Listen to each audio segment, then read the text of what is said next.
How's it going, everyone? Mike the Warhost here, stuck in another creepy haunted forest.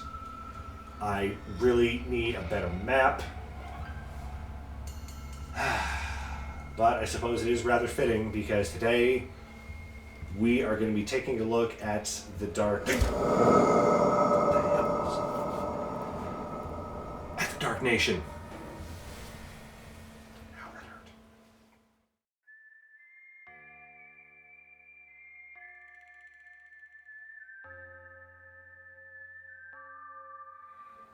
How's it going, everyone? Mike the Warhost here, and today we're going to talk about one of the more visually stunning and tough to master forces available for the Hex, the Dark Nation. The Dark Nation is a primary posse consisting almost entirely of the outcasts and pariahs of the Warrior Nation who answered the call of the Hex and were rewarded with various gifts from that alien intelligence. The Dark Nation is a twisted and dark reflection of the Warrior Nation, showcasing the more base and cruel aspects of human nature. The Dark Nation is a bit more restrictive than most posses, as they can only take units with the Dark Nation keyword. And while there are currently quite a few options technically available, you're going to struggle to find most of them as they are limited in quantity until Warbringer releases new sculpts. The contents of the Dark Nation Posse box come in at 635 points, putting you about halfway to the 1200 point tournament goal with just 5 models. The Posse bonus will give Wicasasni a +1 bonus to her limit if all 6 slots are filled, which can be a bit of a challenge currently due to a lack of available models.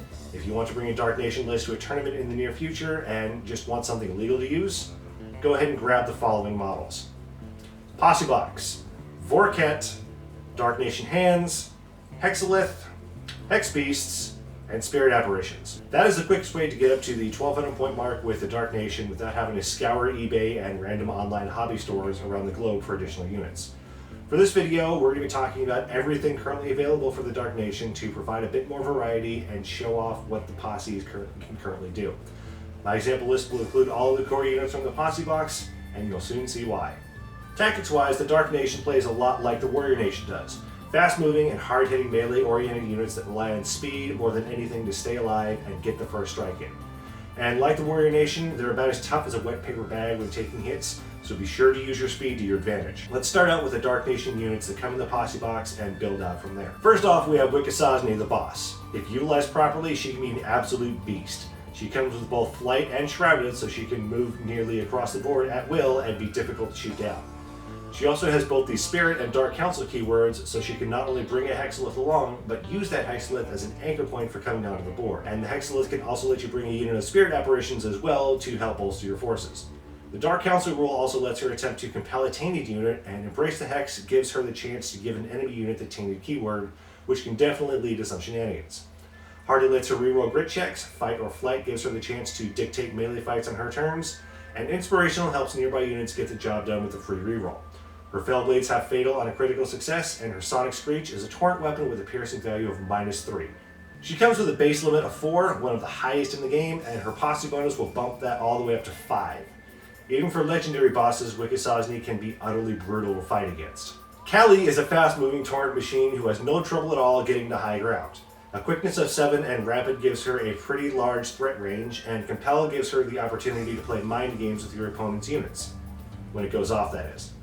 Elusive will give her a better chance of getting out of melee when she wants, and she comes with 2 torrent weapons to choose from. Her Acid Spray has Hazardous and Lethal on a crit with a piercing of -2, while her Web Launcher has Tangle on a hit and a piercing of -1. The Web Launcher will provide a bit of crowd control with Tangle, and the Acid Spray will keep key units from charging thanks to the hazard condition, stopping units from performing special actions. Her relatively low mind of 4 makes it easier for Wicasasni to compel an additional attack from her, which would give her a second attack spray on the same target the lethal rule. Callie's melee attacks are nothing to sneeze at either. Her Fanged Maw has Brutal, Tangle, and Refined with Fatal on a crit. A piercing value of -2 means that this isn't something to easily ignore either, especially if she gets another one off thanks to Compel. Just take care when assembling her, as getting those legs into the right position on a resin model can be really tricky. Nizhoni functions in roughly the same manner as Callie, with a heavier emphasis on melee combat. She comes with Moving Target, Surefoot, and Rapid, so she can quickly cross the board if needed. Her Hell Mask is a torrent weapon with Brutal and a piercing of -2, and her Razor Claws have a piercing of -2 and ROA of 3, as well as Lethal on a crit. Invigorate can help push other units a bit farther with a +1 limit bonus, and Smoke Grenades mean nothing to her thanks to Filtered Lungs. She can easily cross the board in a single turn to deliver a large amount of punishment to anyone caught out of position on the enemy side of the table. And rounding out the units in the Posse box is Camazotz. A combination of Skyleap and Spirit Blast means he can be used strategically to jump where needed and put some serious hurt on your opponent. And like Mercury Jones, he is not meant to be a Rainbow unit, so don't move him in unsupported. Arcane Mastery will let him swap out his impressive mind value of 6 with another attribute, and Fight or Flight lets him dictate fights on his terms. His Blazing Fists do a decent amount of damage on their own with a piercing of -2 and ROA of 2, but the hazard condition applied makes them much better, as the second application of Hazardous becomes lethal. Seki is a melee specialist and overall whirlwind of death.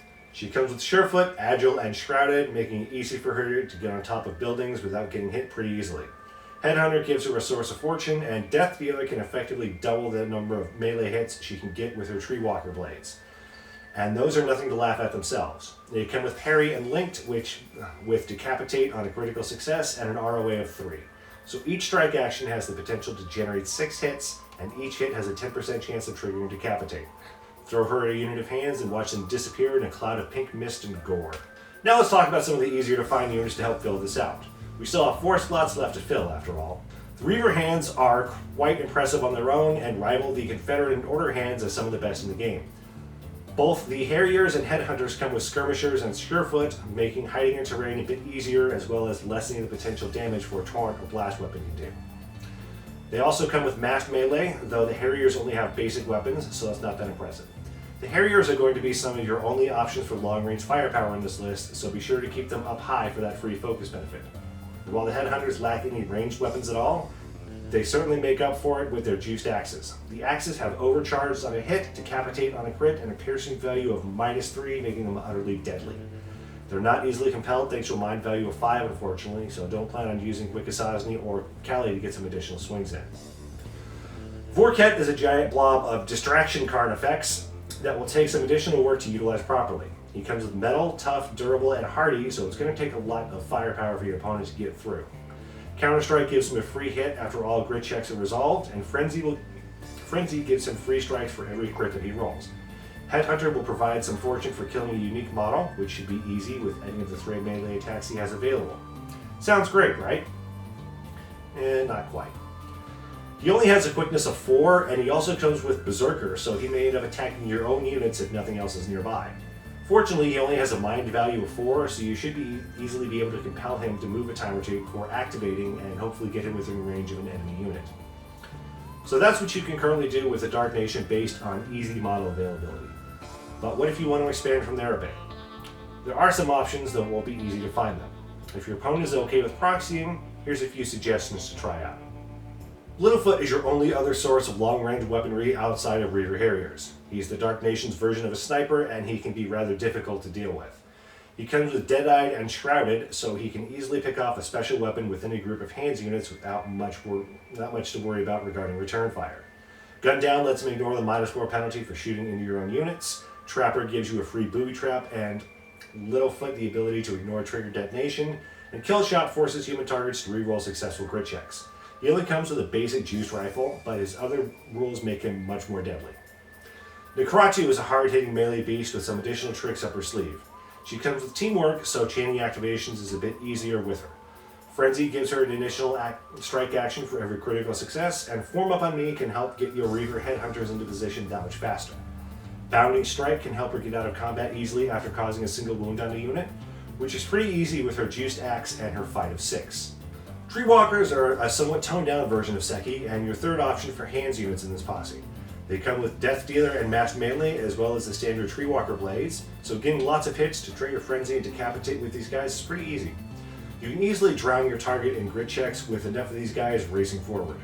And to round things out, we're finishing up our unit discussion with the Hex Skinshifter pack. Another melee-centric unit, the Skinshifters come with Moving Target, Rapid, and a quickness of 7 to easily cross the board and get into position.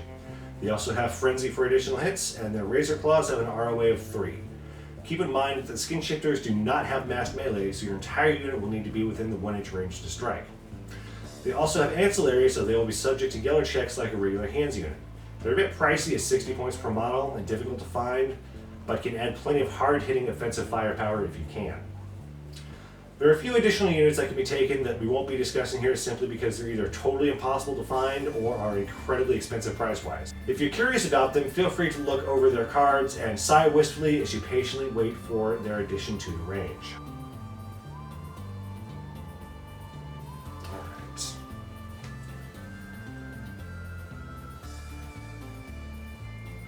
So now that we've listed everything you can take, how do you put them into a workable list? For this example, I'm going to base it around what's currently available to give people something they can use right away. And if you're paying attention, I already laid out what you'll need, so let's talk about that.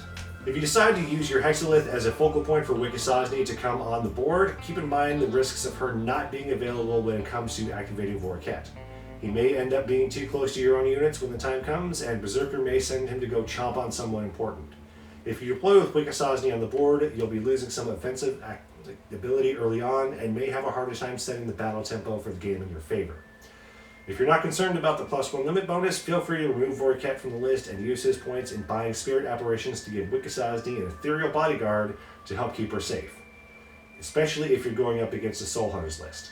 Using this list is simple in theory, but will take some time to master. Keep your faster units on the flanks to sweep around the enemy and harass them with plenty of torrent fire and melee attacks, while your hands units move up the board to finish off weakened opponents. Put your Hexalith fairly forward, while still keeping it out of enemy sights, and use the Spectral Summoning ability to bring the Spirit Apparitions and Wicasasni out of reserves in an ideal position to soften up enemy units for your incoming hands. Feel free to try applying Tainted with your boss when available, just for the lull factor more than anything, and the potential for a compel later on. So that is the Dark Nation in a nutshell. A glass cannon force that will require more skill and finesse than other Wild West Exodus posses to utilize effectively, but highly rewarding when you do. Well, that's going to do it for me today. Stay tuned for more tactics discussions, painting tutorials, battle reports, and more. Take care, everyone.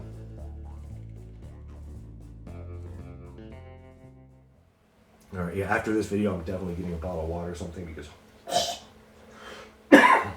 So now that we have... Blah. Come on, you know how to read. Right at the last bit, I did screw it up.